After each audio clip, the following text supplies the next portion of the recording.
نبی کریم صلی اللہ علیہ وسلم کے خلاف، مذہب اسلام کے خلاف، آپ کے لائے ہوئے دین کو روکنے کے لیے کفار کے جو بڑے بڑے سردار تھے، مشرکین کے جو بڑے بڑے سردار تھے، انہوں نے دارالندوہ کے اندر مشورہ کیا اس بات پر کہ کس طریقے سے مذہب اسلام کو روکا جائے، کس طریقے سے نبی کریم صلی اللہ علیہ وسلم کی دعوت کو روکا جائے، کس طریقے سے مذہب اسلام کو ختم کیا جائے۔ اس بارے میں میٹنگ ہوئی اور مشورہ ہوا۔ اس مشورے کے اندر قریش کے بڑے بڑے سردار، کفار بڑے بڑے جو وہاں اس وقت موجود تھے، ابو جہل ہو گیا، اسی طریقے سے عقبہ ہو گیا، اسی طریقے سے ابو سفیان ہو گیا، یہ بڑے بڑے سردار تھے یہ وہاں پہ جمع ہوئے۔ اب مشورہ شروع ہو گیا کہ نبی کریم صلی اللہ علیہ وسلم کو مذہب اسلام کی دعوت سے کیسے روکا جائے۔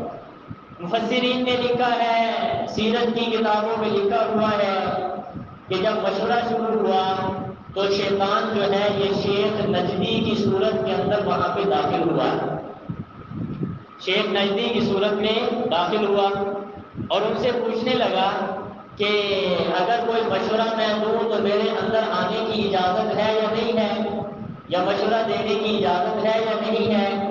تو انہوں نے کہا آپ بھی آ جائیں، ہم مشورہ کر رہے ہیں تو آپ بھی مشورہ دے دینا۔ بالآخر مشورہ شروع ہوا۔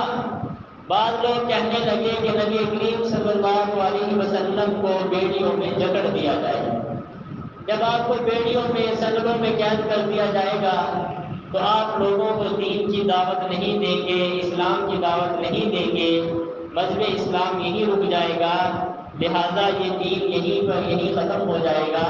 یہ بات حضرات نے یہ مشورہ دیا لیکن یہ مشورہ پاس نہ ہو سکا۔ شیخ نجدی جو شیطان تھا، جو انسان کی شکل میں آیا ہوا تھا، اس نے یہ بات کہی کہ اگر آپ اس کو بیڑیوں میں جکڑ دیں گے تو جو لوگ اس پر ایمان لے کر آئے ہیں، اس کو اللہ کا نبی تسلیم کرتے ہیں، وہ لوگ مضبوط ہیں اور وہ آپ کو سزا دے کر، تکلیف پہنچا کر اپنے اس نبی کو چھڑوا دیں گے، لہذا اس مشورے پر عمل درآمد نہ ہو سکا، اس پر ساروں کا اتفاق نہ ہو سکا۔ پھر دوسرا مشورہ یہ آیا کہ کسی طریقے سے نبی کریم صلی اللہ علیہ وسلم کو جلا وطن کر دیا جائے، مکہ سے نکال دیا جائے، کسی دور دراز علاقے میں چھوڑ کے آیا جائے، تو اس طریقے سے مذہب اسلام ختم ہو جائے گا، دین کی دعوت ختم ہو جائے گی۔ شیخ نجدی جو تھا، وہ شیطان جو شیخ نجدی کی شکل میں آیا تھا، اس نے کہا کہ یہ مشورہ بھی بہتر نہیں ہے، کیونکہ تم دیکھتے نہیں ہو کہ اس کی زبان کے اندر مٹھاس ہے، اس کی گفتگو کے اندر بڑا پیار ہے، اس کے اخلاق بہت اچھے ہیں، کہ جس علاقے میں جائے گا وہاں پہ اپنے دین کو پھیلائے گا، پھر اپنے ماننے والوں کو لے کر آئے گا اور ہم پہ حملہ آور ہو جائے گا۔ اس مشورے پر بھی اتفاق نہ ہو سکا۔ تیسرا مشورہ جو دیا وہ ابو جہل نے دیا۔ ابو جہل بڑا دائن تھا، نبی کریم صلی اللہ علیہ وآلہ وسلم کا بہت بڑا دشمن تھا ابو جہل۔ یہ جس کو ابو جہل کہا جاتا ہے، نبی کریم صلی اللہ علیہ وآلہ وسلم نے ہی سب سے پہلے ان کو ابو جہل کہا کہ جہالت کا باپ ہے، سب سے بڑا جاہل ہے۔ اس نے مشورہ دیا کہ ایسے کرتے ہیں، نبی کریم صلی اللہ علیہ وسلم کو قتل کر دیتے ہیں۔ یہ مشورہ جب دیا تو شیخ نجدی جو شیطان تھا بڑا خوش ہوا، کہنے لگا یہ تو بہت اچھی جو ہے، بہت اچھی بات ہے، یہ بہت اچھی رائے ہے، اس پر تو عمل ہونا چاہیے۔ اب جب عمل ہونا چاہیے تو ان کو خوف اور خطرہ تھا کہ نبی کریم صلی اللہ علیہ وسلم کا خاندان بہت مضبوط خاندان تھا، آپ قریش میں سے تھے، آپ ہاشمی بھی تھے، تو پھر ڈر رہے تھے کہ اگر ہم حضور کو قتل کر دیں تو پھر اس کے بدلے میں جو آدمی قتل کرے گا وہ بدلے میں قتل کیا جائے گا اور دشمنی اور لڑائی جھگڑے کا سلسلہ شروع ہو جائے گا۔ یہ بات سامنے آئی۔ جب یہ بات سامنے آئی تو انہوں نے کہا کہ ایسے کرتے ہیں، جتنے قبائل مکہ میں رہتے ہیں سارے کے سارے قبائل والے اپنے ایک نوجوان کو دیں، ہر قبیلے سے ایک نوجوان آ جائے اور رات کو نبی کریم صلی اللہ علیہ وسلم کے گھر کا محاصرہ کیا جائے، آپ کو قتل کر دیا جائے۔ اتنے سارے لوگوں کو وہ کیسے قتل کر سکیں گے؟ آخر کے اندر دیت دے کر ہمارا فیصلہ ہو جائے گا۔ بہرحال اس بات پر اتفاق رائے ہو گیا کہ نبی کریم صلی اللہ علیہ وسلم کو قتل کرنا ہے اور اس بات پر اتفاق ہو گیا کہ نبی کریم صلی اللہ علیہ وسلم کے قتل کرنے میں جتنے قبائل موجود ہیں ہر قبیلے کے افراد موجود ہوں گے تاکہ بعد میں بدلہ نہ لیا جا سکے بلکہ پیسے دے کر دیت دے کر سلو سپائی ہو جائے گی۔ صبح کو یہ مشورہ ہوا، اللہ رب العزت نے نبی کریم صلی اللہ علیہ وآلہ وسلم کو وحی کے ذریعے اطلاع فرما دی کہ ان کا آپس میں یہ مشورہ ہوا ہے، لہذا آپ جو ہے آپ ہجرت کا ارادہ فرما لیں۔ نبی کریم صلی اللہ علیہ وسلم کا معمول تھا کہ آپ عشاء کی نماز پڑھا کرتے تھے، جب ایک حصہ رات کا گزر جایا کرتا پھر نبی کریم صلی اللہ علیہ وسلم باہر صحن میں لیٹ جایا کرتے تھے، ازواج مطہرات میں سے کوئی آ کر وہاں پہ بیٹھ جاتی، کچھ دیر نبی کریم صلی اللہ علیہ وسلم سورتیں پڑھا کرتے تھے، سورتیں پڑھنے کے بعد پھر نبی کریم صلی اللہ علیہ وسلم آرام فرماتے، پھر صبح کو جلدی بیدار ہو کر تہجد کی نماز پڑھا کرتے تھے۔ نبی کریم صلی اللہ علیہ وسلم کا یہ معمول تھا۔ آپ کی سیرت سے ہمیں سبق ملتا ہے کہ آپ نماز پڑھتے، نماز کے بعد گھر کے صحن میں بیٹھتے قرآن مجید کی صورتیں پڑھا کرتے تھے۔ اس کے اندر بہت بڑا ہمارے لیے بھی سبق ہے کہ عشاء کے بعد فضول دنیاوی باتیں کرنا یہ منع ہے، اس چیز سے ہمیں بچنا چاہیے۔ گھر میں فوراً جا کر ہمیں قرآن مجید کی تلاوت کرنی چاہیے۔ جب گھر میں بیٹھ کے ہم خود قرآن مجید کی تلاوت کریں گے تو ہمارے گھر والے، ہمارے بچے جب دیکھیں گے تو ان کو قرآن مجید پڑھنے کی عادت پڑ جائے گی، اور ان کو اچھے طریقے سے جب تلاوت قرآن مجید کی عادت پڑ گئی تو رات کو جلدی سونا اور صبح بیدار ہونا یہ بہت آسان ہو جائے گا۔ بہرحال نبی کریم صلی اللہ علیہ وسلم کا یہ معمول تھا، لیکن جب اللہ رب العزت نے آپ کو اطلاع دی کہ انہوں نے مشورہ کر لیا ہے کہ آپ کا آج گھر کے اندر گھیراؤ کریں گے، اور سرور کائنات صلی اللہ علیہ وسلم کو اللہ نے ان کے مشورے کی اطلاع دے دی، نبی کریم صلی اللہ علیہ وسلم نے حضرت علی کو بلایا گھر میں جانے کے بعد، اور ایسے گفتگو کر رہے ہیں جیسا کہ کسی دوسرے کو حساب و کتاب سمجھایا جاتا ہے۔ ازواج مطہرات فرماتی ہیں کہ ہم دیکھ رہے ہیں آپ گفتگو فرما رہے ہیں جیسے ایک آدمی دوسرے کو کوئی بات حساب و کتاب سمجھاتا ہے، ہاتھوں کے ذریعے بھی حرکت ہوتی ہے، زبان کے ذریعے بھی حرکت ہوتی ہے۔ نبی کریم صلی اللہ علیہ وسلم حضرت علی کو سمجھا رہے ہیں کہ یہ امانتیں میرے پاس موجود ہیں۔ مشرکین مکہ اگرچہ آپ کو اللہ کا نبی تسلیم نہیں کیا کرتے تھے، لیکن آپ کو صادق اور امین ضرور سمجھا کرتے تھے۔ یہ بات یاد رکھیں کہ نبی کریم صلی اللہ علیہ وسلم کی دو صفات ایسی ہیں جو اعلان نبوت سے پہلے بھی آپ کی مسلم کی، اور اعلان نبوت کے بعد بھی کیا ہے آپ کی دو صفات بہت زیادہ مشہور تھی۔ پہلی صفت تھی صادق، کہ آپ ہمیشہ سچ بولا کرتے تھے، اور دوسری صفت جو نبی کریم صلی اللہ علیہ وسلم کی تھی وہ امین تھی، کہ آپ امانتوں کا خیال کیا کرتے تھے، امانتوں کے اندر خیانت نہیں کیا کرتے تھے۔ نبی کریم صلی اللہ علیہ وسلم کے پاس مکہ والوں کی امانتیں موجود تھیں۔ آپ حضرت علی کو سمجھا رہے ہیں کہ اے علی، یہ امانت فلاں کی ہے، یہ چیز فلاں کی ہے، فلاں کے سپرد کر دینا، یہ چیز فلاں کی ہے، فلاں کے سپرد کر دینا۔ نبی کریم صلی اللہ علیہ وسلم نے وہ ساری امانتیں حضرت علی رضی اللہ تعالیٰ عنہ کے سپرد کر دی۔ رات کا وقت ہے، آپ امانتیں سپرد کر رہے ہیں، آپ نے حضرت علی کو کہا کہ آپ میرے بستر پر لیٹ جانا۔ سرور کائنات صلی اللہ علیہ وسلم جب رات کا ایک حصہ گزرا تو نبی کریم صلی اللہ علیہ وسلم باہر نکلے۔ جب باہر نکلے تو ابو جہل بڑا شور شرابہ کر رہا تھا، کہہ رہا تھا کہ یہ پیغمبر اپنے ماننے والوں کو کہتا ہے کہ حکومت دنیا پر تمہاری ہوگی، مذہب اسلام کا جھنڈا جو ہے بلند ہوگا، مذہب اسلام پھیل جائے گا۔ آج ہم دیکھتے ہیں کہ اس کا دین کیسے پھیلے گا، اس کا مذہب کیسے پھیلے گا، اس قسم کی وہ مزاح کر رہا تھا۔ نبی کریم صلی اللہ علیہ وسلم گھر سے باہر تشریف لائے اور سورۃ یاسین کی یہ آیات مبارکہ فَأَغْشَيْنَاهُمْ فَهُمْ لَا يُبْصِرُونَ، ان آیات کو پڑھتے ہوئے آپ ان کے اندر سے گزر گئے، اور آپ کے ہاتھ مبارکہ کے اندر مٹی تھی۔ نبی کریم صلی اللہ علیہ وسلم نے ایسے مٹی کو پھینکا تو مٹی جو ہے ان ساروں کے سروں پر پڑ گئی، اور نبی کریم صلی اللہ علیہ وسلم نظر بھی نہیں آئے۔ وہ ساری رات بیٹھے رہے۔ آپ صلی اللہ علیہ وسلم حضرت ابوبکر صدیق رضی اللہ تعالیٰ عنہ کے گھر تشریف لے گئے۔ پہلے سے پروگرام تھا، اطلاع پہلے دی ہوئی تھی۔ حضرت ابوبکر صدیق رضی اللہ تعالیٰ عنہ آپ کے ساتھ اونٹنی پر سوار ہوئے اور نبی کریم صلی اللہ علیہ وسلم اور حضرت ابوبکر صدیق رضی اللہ تعالیٰ عنہ یہ دونوں حضرات غار ثور کے اندر جا کر ٹھہرے۔ یہ واقعہ جو ہے اللہ رب العزت نے قرآن مجید کے اندر ذکر فرمایا ہے۔ جب وہ دونوں حضرات غار ثور میں ٹھہرے، غار ثور، ثور کا معنی ہوتا ہے بیل، جیسے بیل کے اوپر کوہان ہوا کرتی ہے۔ غار ثور کو ثور اس لیے کہا جاتا ہے، نیچے سے کھڑے ہو کر جب آدمی اس غار کی طرف دیکھتا ہے تو اس غار کے اوپر والی جو سب سے بڑی چٹان ہے وہ یوں محسوس ہوتی ہے جیسا کہ بیل، یعنی بیل کی جو کوہان ہوتی ہے یوں محسوس ہوتی ہے۔ تو سرور کائنات صلی اللہ علیہ وسلم اور حضرت ابوبکر صدیق رضی اللہ تعالیٰ عنہ کیا ہے غار ثور کے اندر جا کر ٹھہرے۔ حضرت ابوبکر صدیق رضی اللہ تعالیٰ عنہ نے پہلے غار کی صفائی کی، جتنے سوراخ تھے ان سوراخوں کو بند فرمایا اور ایک سوراخ باقی رہ گیا۔ نبی کریم صلی اللہ علیہ وآلہ وسلم کو فرمایا کہ آپ اندر تشریف لائیں۔ سرور کائنات صلی اللہ علیہ وسلم اندر تشریف لے گئے۔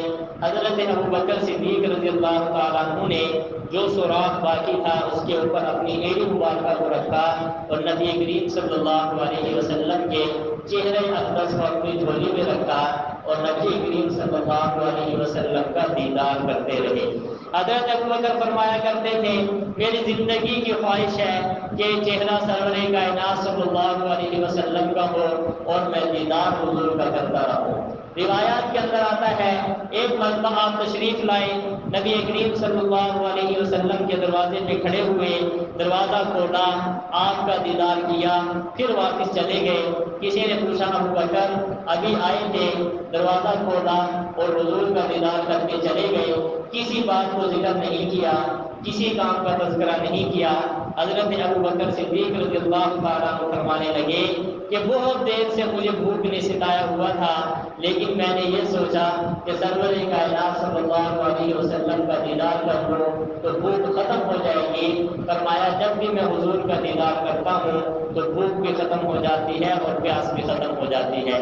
سامعین محترم، حضرت ابوبکر صدیق رضی اللہ تعالیٰ عنہ کے بارے میں آتا ہے ایک مرتبہ آپ صلی اللہ علیہ وسلم کا دیدار کر رہے تھے، دیدار کرتے کرتے آنکھیں جھپک پڑی۔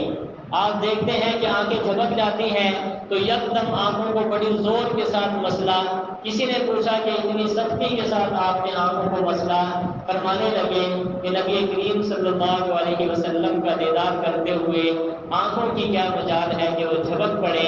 میری خواہش یہ ہے کہ حضور سرور کائنات صلی اللہ علیہ وسلم کا چہرہ ہو اور میں دیکھتا رہوں، یہ میری خواہش ہے۔ اللہ تعالیٰ نے حضرت ابوبکر کی اس خواہش کو جو ہے پورا فرمایا کہ غار حرا کے غار ثور کے اندر نبی کریم صلی اللہ علیہ وسلم کا دیدار عطا فرمایا۔ اللہ رب العزت نے ان آیات مبارکہ کے اندر اسی بات کو ذکر فرمایا، الا تنصروا فقد نصرہ اللہ، اگر تم مدد نہیں کرو گے فقد نصرہ اللہ، تو اس سے پہلے اللہ اپنے پیغمبر کی مدد کر چکا ہے۔ یعنی ہجرت والی رات اللہ نے حضور کی مدد فرمائی۔ کفار نے انعام رکھا کہ جو آدمی نبی کریم صلی اللہ علیہ وسلم کے بارے میں اطلاع دے دے گا اس کو ہم 100 اونٹ عطا کریں گے۔ 100 اونٹ بڑی اس وقت کی بہت بڑا بھاری انعام تھا۔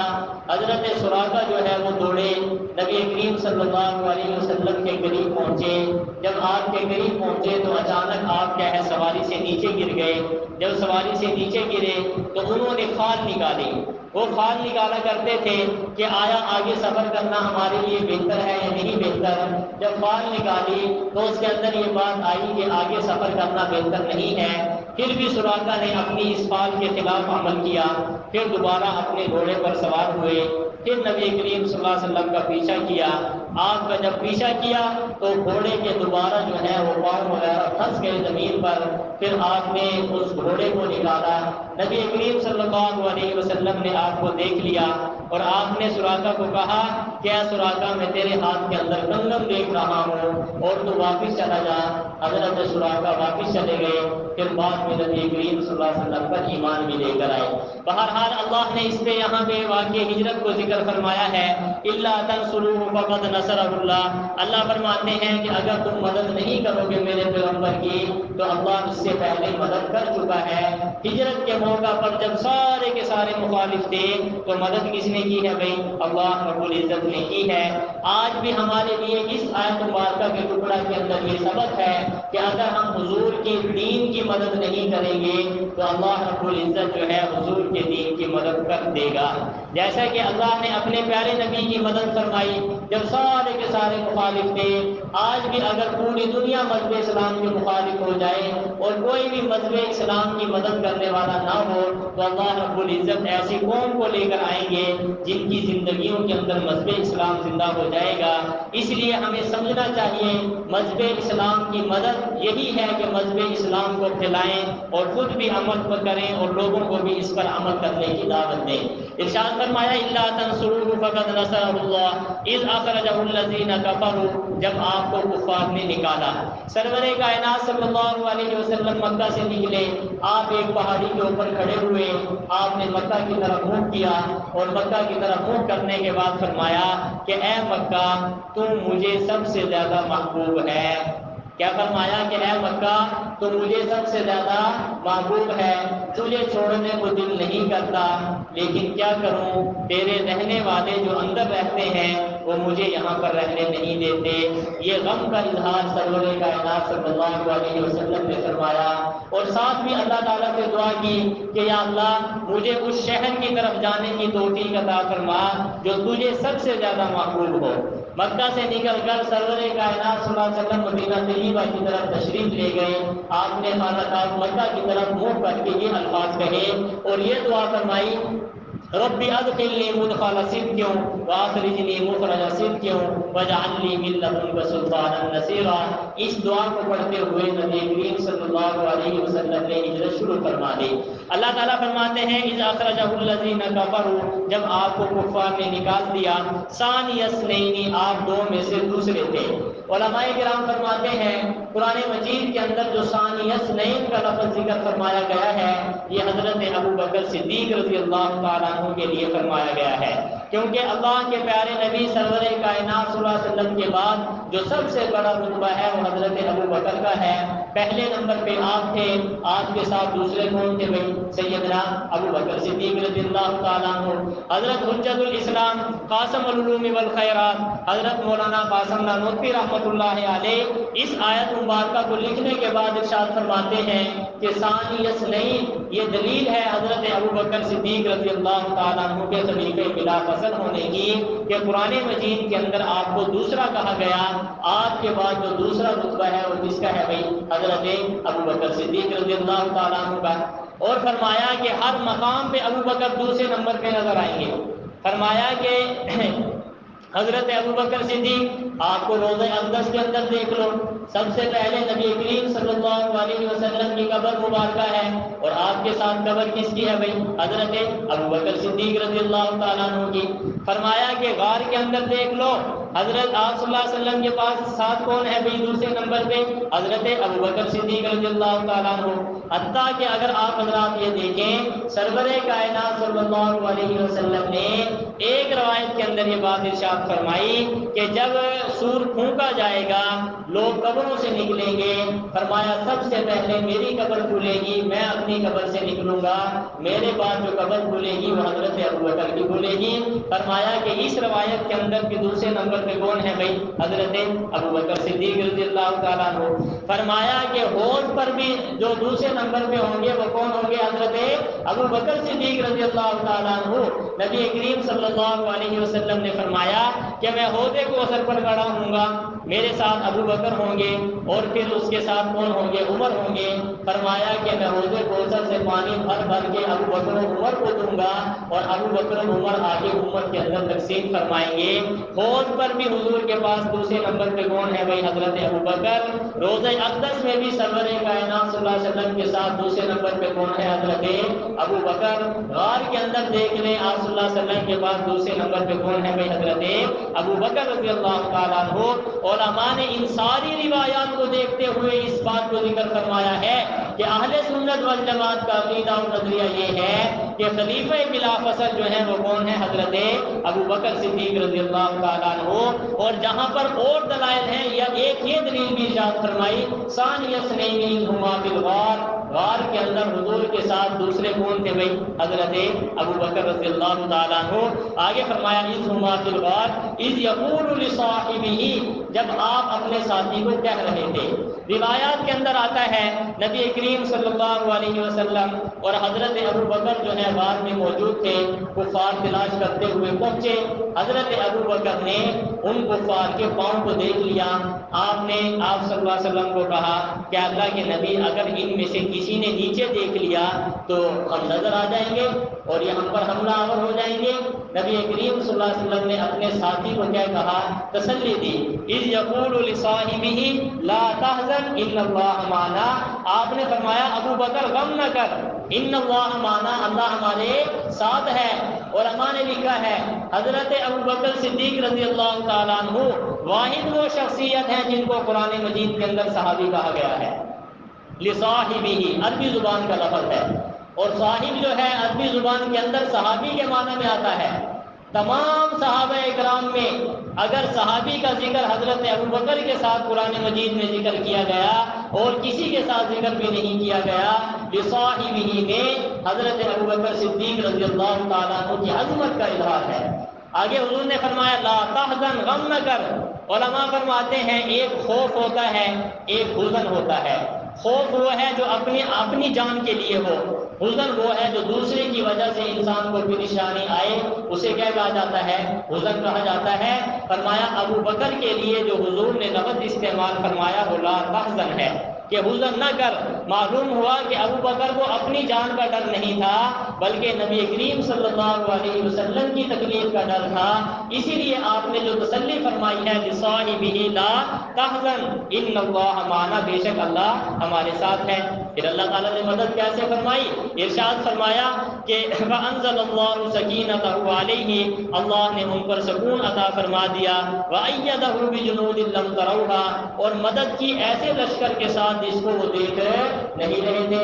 فرمایا کہ آپ غار میں تشریف لے گئے، اللہ نے کبوتر کو حکم دیا۔ ایک روایت کے اندر یہ بات آتی ہے کبوتر آیا جو جنگلی کبوتر تھا اور حکم دیا درخت کو، وہاں پہ غار کے منہ کے اوپر درخت بھی اٹھ گیا۔ پھر مکڑی کو حکم دے دیا، مکڑی نے جالا بھی بنا دیا۔ جب جالا بن گیا کبوتر نے وہاں پہ انڈے دے دیے۔ بات سمجھ آ رہی ہے؟ اب وہ لوگ عین بالکل غار کے منہ پہ کھڑے ہیں، حضرت ابو بکر اور آپ صلی اللہ علیہ وسلم ان کی گفتگو کو سن رہے ہیں۔ ابو بکر پریشان ہے کہ اللہ کے نبی پاؤں کی طرف دیکھ لیا تو ہم نظر آ جائیں گے، لیکن پھر کیا ہوا؟ اللہ کا حکم چلا، کبوتر آیا، فرمایا کہ اور مکڑی آئی، وہ کہہ رہے ہیں کہ شاید اس غار میں ہو۔ ایک کہہ رہا ہے شاید کہ اس غار میں چھپ گئے ہوں، دوسرا کہنے لگا کہ اگر غار میں ہوتے تو یہ جالا کہاں سے آ جاتا، یہ کبوتر کہاں سے آ جاتے، یہ درخت کہاں سے آ جاتے۔ اللہ رب العزت نے اس طریقے سے نبی کریم صلی اللہ علیہ وسلم کی حفاظت بھی فرمائی۔ اور ایک روایت کے اندر یہ بات آتی ہے کہ اللہ رب العزت نے وہاں پہ غار کے اندر فرشتوں کی ڈیوٹی لگا دی، اور نبی کریم صلی اللہ علیہ وسلم نے فرمایا کہ فرشتے جو ہیں، ایک روایت کے اندر آتا ہے کہ آپ نے حضرت ابو بکر کو کہا کہ ابو بکر اللہ کے فرشتوں نے ہمیں جو ہے پروں کے ساتھ ڈھانپا ہوا ہے، یعنی فرشتے جو ہیں انہوں نے ہم پر پروں کے ساتھ کیا کیا ہوا ہے؟ پردہ کیا ہوا ہے، اور ہم انہیں نظر نہیں آئیں گے۔ دوستو جو ہجرت کا واقعہ ہے اس کے اندر عظیم فضائل ہے۔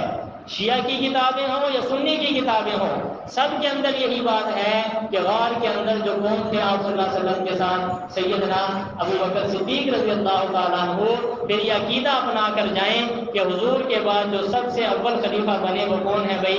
حضرت ابو بکر صدیق رضی اللہ تعالیٰ عنہ ہے، جو اہل سنت والجماعت کا عقیدہ اور نظریہ ہے۔ ایک تو یہی دلیل علماء ذکر فرماتے ہیں، اور دوسری دلیل یہ ہے کہ نبی کریم صلی اللہ علیہ وسلم نے ایک مرتبہ ارشاد فرمایا کہ مسجد نبوی کی طرف جتنے بھی دروازے کھلتے ہیں سب کو بند کر دو، جتنی کھڑکیاں کھل رہی ہیں سب کو بند کر دو۔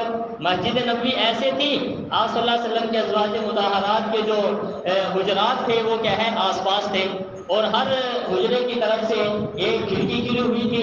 نبی کریم صلی اللہ علیہ وسلم نے آخری زندگی میں ارشاد فرمایا کہ ساری کی ساری کھڑکیوں کو بند کر دو سوائے ابو بکر کے، سوائے ابو بکر کے۔